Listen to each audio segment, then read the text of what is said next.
plan on retiring? Sea change, tree change, or in the heart of the city, walking distance to all the museums, galleries, all of that kind of stuff. Jill Weeks is co-founder of the book Where to Retire in Australia and co-founder of the website Where to Now. She's an expert in this area and we're delighted to be talking to her. Hi, Jill. Hi, Tracy. Is there such a thing as a perfect retirement location? Oh, I wish there was. But it really means different things to different people. For some people, they couldn't imagine moving out of their suburb or their town or wherever they've been for a long time. And others just can't wait to go to a particular spot. And I think that sort of brings it into that if you're looking for an ideal retirement location, you really should be making a checklist and checking them off. And you may actually find some of the things you really want, your needs and wants, are actually right where you are in that area as well. But it's very different because today's perfect lifestyle location could be very well tomorrow's busy high street. So we do have to be a little bit careful there.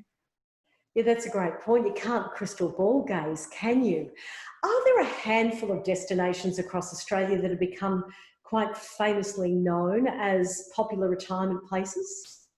There's a whole lot of different places, I suppose. You've got to start up in Queensland. You've got, Cairns and those sort of areas, and then sort of coming down to the Sunshine Coast. And I pick out Bribie Island because that's been fantastically popular with retirees for a number of years since we've been doing our research. That comes up, highly regarded.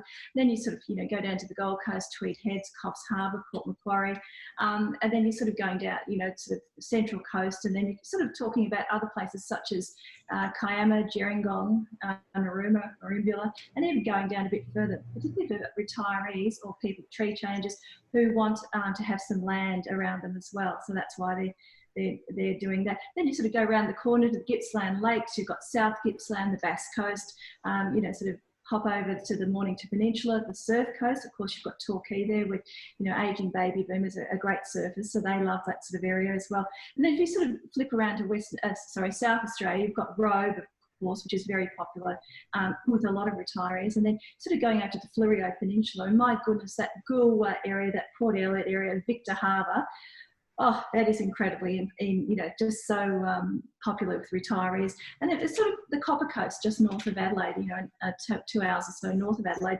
The towns of Kadina, Moonta and Wallaroo are also quite popular. The York Peninsula is sort of coming on the radar a little bit for people who really want to get away. And then, of course, you're going over to Western Australia and sort of looking at the Great Southern, such as Augusta and Albany. They're gems for a lot of people. You often find a lot of retirees are from the great big farms that are out north of Albany, that area. And then, of course, you're going around to the lifestyle location of Margaret River as well, and that's quite a spot as well. And then if you want to go up a bit further, out of Perth, you're looking at perhaps the Geraldton type of area, but Dongara is very, very popular up there as well. So that's a bit of a whip around. And of course, you can't forget places out of Sydney, such as the Southern Highlands, which are very important. Echuca in Victoria as well. The Goldfields and Spa Country, Castlemaine, Dalesford, those areas, they're really coming up, and it's quite expensive, some of those places too. We're living in a time of pandemic, of course. What have you seen anecdotally? Are some people delaying their retirement because they need to work for longer? Or are people bringing it forward perhaps because they've lost work or had their hours reduced? Anecdotally, I think that a lot of people, even before COVID, was sort of saying, hey, my investments maybe are not as rosy as I had hoped, so they're sort of stretching it out a bit. What we find though is when we go and research an area, we always ask, if you move to this area, what else could you do? So the side hustle or the gig economy is quite big now as well. And you're finding retirees doing some amazing things, not necessarily always to make a lot of money, but it's a little bit of extra money along the side. So I'm seeing more and more of those sort of people making things or sort of just doing some interesting creative things if they haven't had the chance to sort of work out what they want to do. That is terrific advice. What are your top tips for people when they're tossing up where they'd like to retire? Well, I think that you really have to do your research so carefully.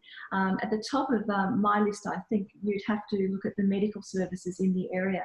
How many doctors live and practice in the town? How many specialists, allied health? Is there a hospital nearby? Then you're sort of looking at access to technology, because not everyone around Australia has great, reception. I think you have to look at the security. We always go and research the security of an area, go and talk to neighbourhood watch if there is one, the police, any major problems. Is it just seasonal, or is there problems all the time? Look at the weather, go and speak to the Bureau of Meteorology. They give you some great advice there as well. I think the cost of living is very important, because particularly if you're in an area and it's a tourist area, it may actually rise as well. The real estate options, and then is there something there that you could actually move into, maybe downsize a little bit along the track, perhaps, and is there any care, nursing care if you need it along the way as well. I think shopping is a big thing for many people, finding out the variety of things as well. Recreation and culture, is there lots, is there none? The other thing with all these tips is, if you've got a partner, make sure that they actually like the same things as well. We've met people who've moved around from Melbourne to Port Douglas, too hot, down to Port Macquarie. He loved it. She said, it's just not my thing. So they moved down to Merimbula. Now they want to come back to Melbourne. And so you kind of think, well, it's a lot of money right around Australia, doing those things. I think that you have to also look at the distance. And generally, this is just us saying this, most people who've made a successful move have moved no more than 2 hours or 200 kilometres from where they live. Of course, there's exceptions if you're moving towards family as well, but generally 2 hours or 200 kilometres. I think you have to look at your interests, your pets. Could you take your pet with you? Is there facilities for the pet where you're going? And just look at all the nearest services as well. Is it a real pain to get your car serviced as well?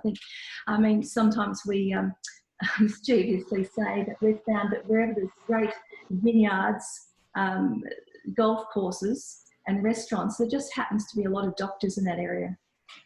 So maybe you should actually ask your doctor where they're retiring to. That's very, very wise. I like that. Very pragmatic and practical. Without getting too personal, Jill, where do you plan on retiring? I wish I had $1 every time I say. Well, I think rather than locating a specific place, I think that I would like to be close to transport, where there's a lot of options to do something or nothing. And if you've got something to do, like be a gigster, or have something different to do on the side. I think that's really, really important. But then again, I really like the seaside. Jill Weeks, thanks so much for your advice and your time. Thanks, Tracey.